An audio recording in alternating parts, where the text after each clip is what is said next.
year. We appreciate your presence and participation in this good deed.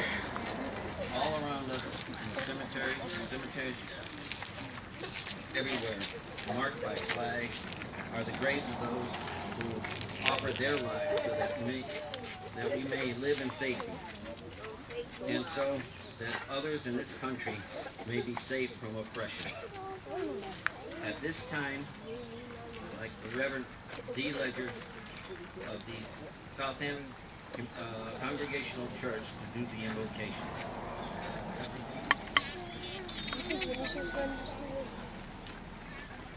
Good morning, everybody. Good morning.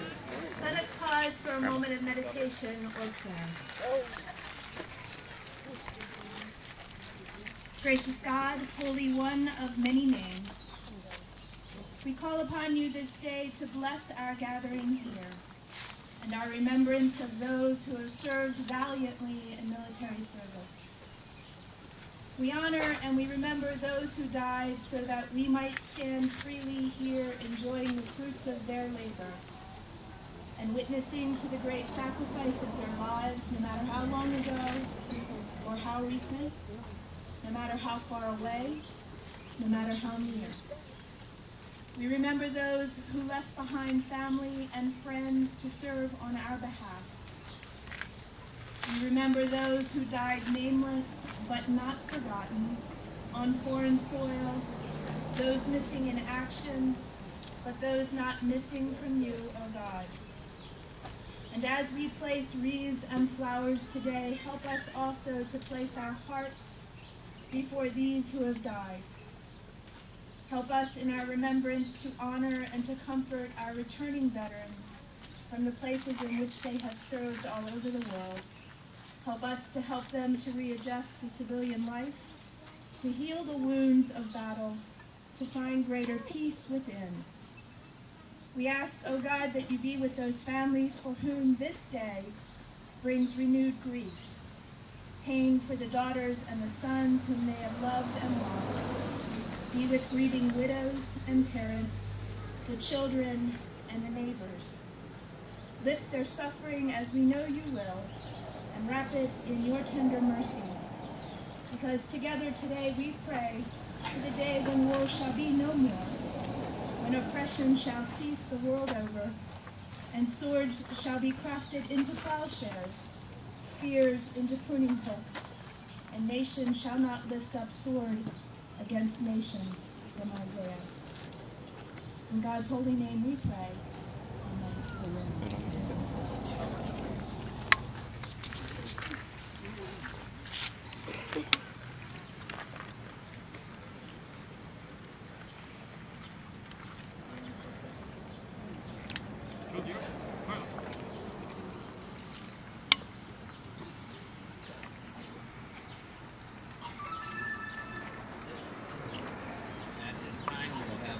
Hand salute to the flag and the Pledge of Allegiance.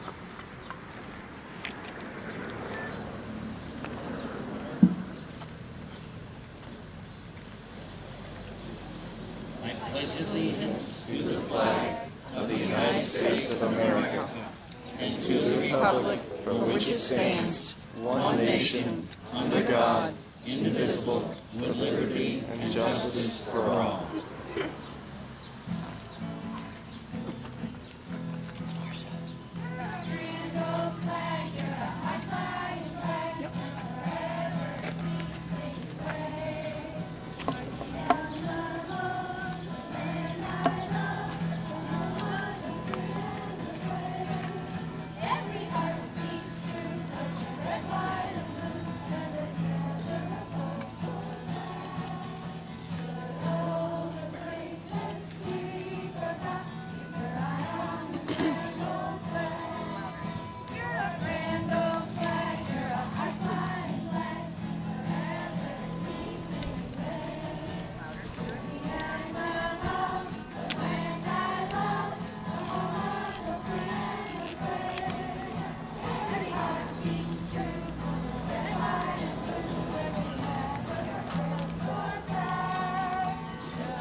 introduce our speaker.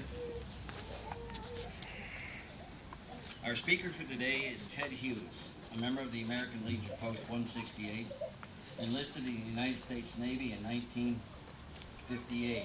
After his basic training and specialty training, he was assigned as a member of the Surface-to-Surface Missile Launch Team and served at the Pacific Coast Missile Coast Range in Oxnard, California. At the conclusion of his enlistment, he was transferred to the Air National Guard. He became a commissioned officer and was Chief of Avionics. He also became commander of the detachment deployed to Labrador in a joint NATO force exercise. After a total of 28 years in the service, Major Hughes retired in 1968. Is now shares his time between Florida and East Hampton. Major Hughes, please.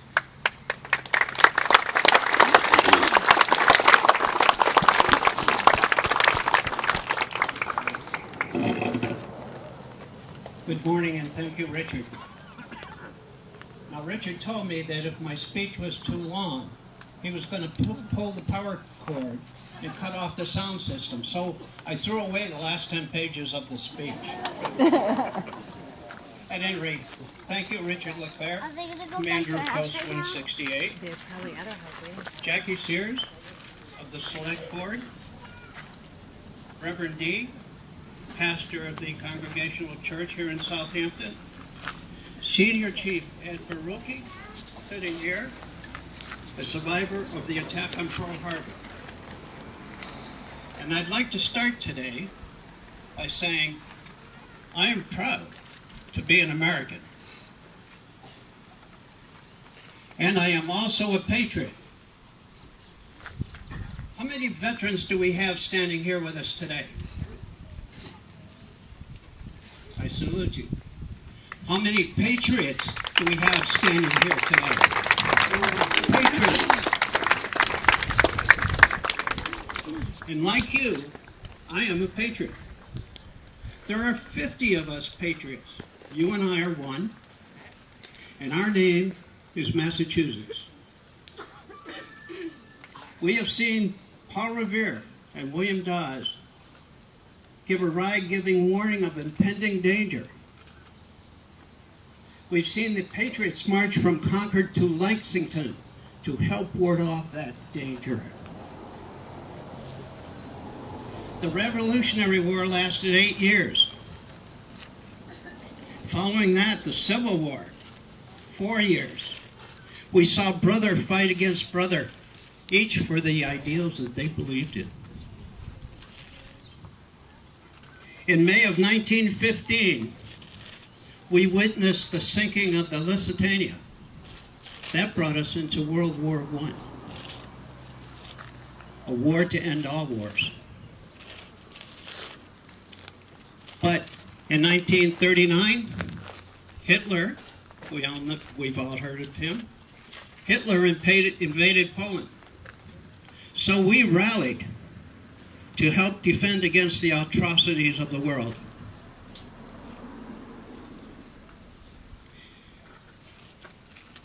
We saw the death of the battleship Arizona. We lost 1,177 officers and crewmen off of that one ship. May their souls rest in peace. We saw the invasion of Normandy, the raising of the flag on Iwo Jima. As patriots, we saw the bombing of Hiroshima and Nagasaki. And I personally can attest to the fact that I knew the pilot of that second aircraft because he lives right here in New Hampshire. As a matter of fact, in the National Guard, I served under him. He was the commander of the Massachusetts Air National Guard for a short period of time. And I suspect not too many people knew that.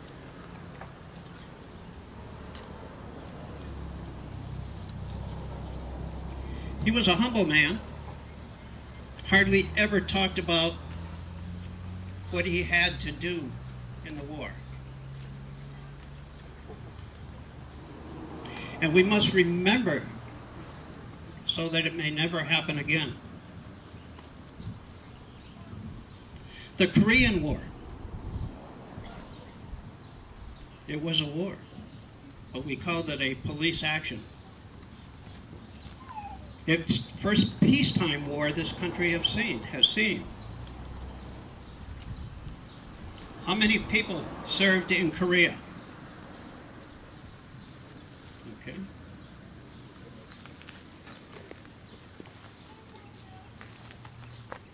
A new type of war followed.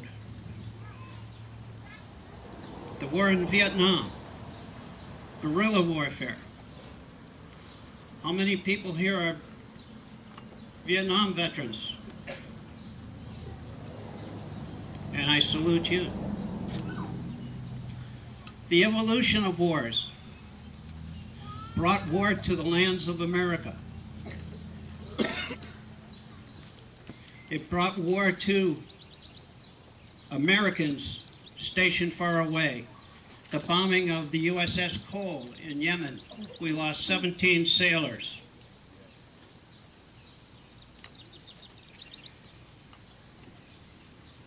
The attack on the Twin Towers in New York City, a real new kind of war.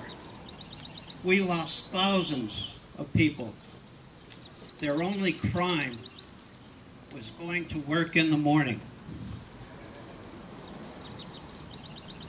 We identified Osama bin Laden as the person primarily responsible for the killing of these thousands of people in the Twin Towers.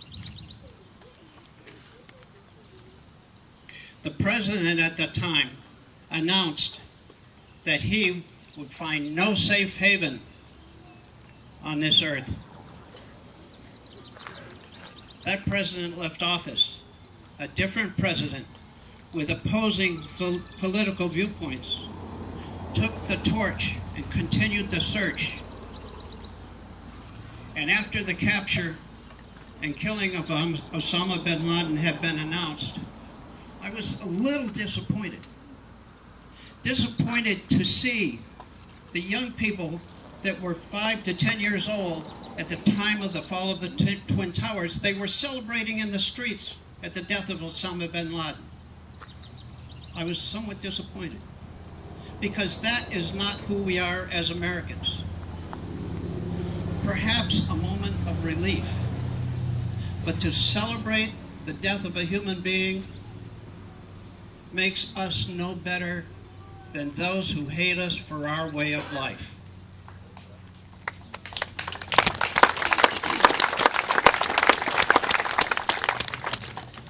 So, let us stop for a moment and reflect. Wars will continue. Heroes will be sacrificed. But as Americans, we represent what we believe is right, and we need to stand tall against tyranny. We must protect our way of life, and most of all, show gratitude to those who have fallen before us. Finally, I join you in paying honor to all who have served and tribute to those who have fallen. And I will be proud to assist the commander in the placement of the wreath, honoring those who have fallen in the Civil War. Thank you.